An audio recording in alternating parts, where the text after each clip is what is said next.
وهو القاهر فوق عباده ويرسل عليكم حفظا حتى إذا جاء أحدكم الموت توفته رسلنا وهم لا يفرطون ثم ردوا إلى الله مولاهم الحق ألا له الحكم وهو أسرع الحاسبين قل من ينجيكم من ظلمات البر والبحر تدعونه تضرعا وخفية لئن أنجانا من هذه لنكونن من الشاكرين قل الله ينجيكم منها ومن كل كرب ثم أنتم تشركون قل هو القادر على أن يبعث عليكم عذابا من فوقكم أو من تحت أرجلكم أو يلبسكم شيعا ويذيق بعضكم بأس بعض انظر كيف نصرف الآيات لعلهم يفقهون وكذب به قومك وهو الحق قل لست عليكم بوكيل لكل نبأ مستقر وسوف تعلمون وإذا رأيت الذين يخوضون في آياتنا فأعرض عنهم حتى يخوضوا في حديث غيره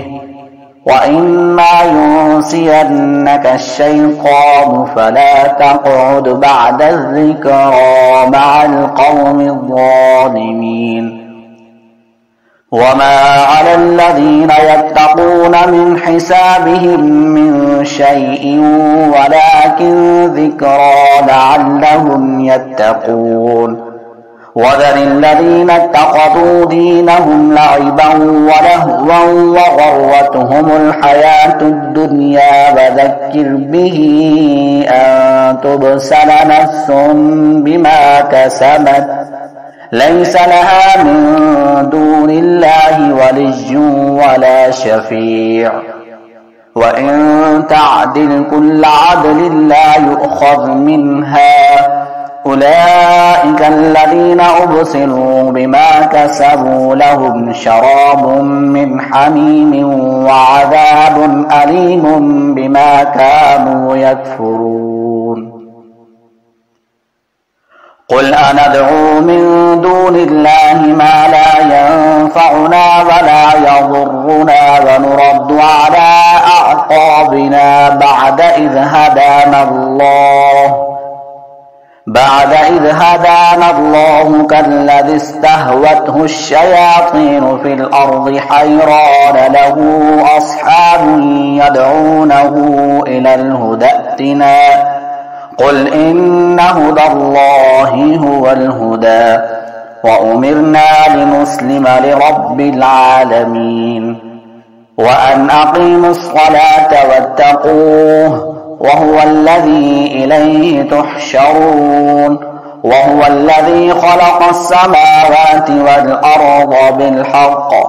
ويوم يقول كن فيكون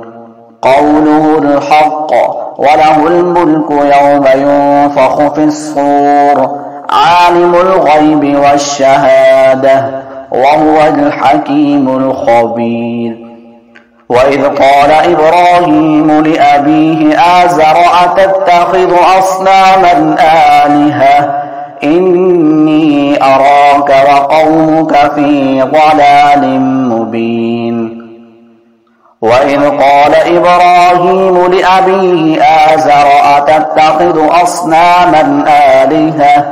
إني أراك وقومك في ضلال مبين وكذلك نري إبراهيم ملكوت السماوات والأرض وليكون من الموقنين فلما جن عليه الليل رأى كوكبا قال هذا ربي فلما أفل قال لا أحب الآفلين فلما رأى القمر بازغا قال هذا ربي فلما أفل قال لئن لم يهدني ربي لأكونن من القوم الضالين فلما رأى الشمس بازغة قال هذا ربي هذا أكبر فلما أفلت قال يا قوم إني بريء مما تشركون إني وجهت وجهي للذي فطر السماوات والأرض حنيفا وما أنا من المشركين وحاجه قومه قال أتحاجوني في الله وقد هدان ولا أخاف ما تشركون به إلا أن يشاء ربي شيئا وسع ربي كل شيء علما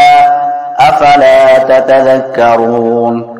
وكيف أخاف ما أشركتم ولا تخافون أنكم أشركتم بالله ما لم ينزل به عليكم سلطانا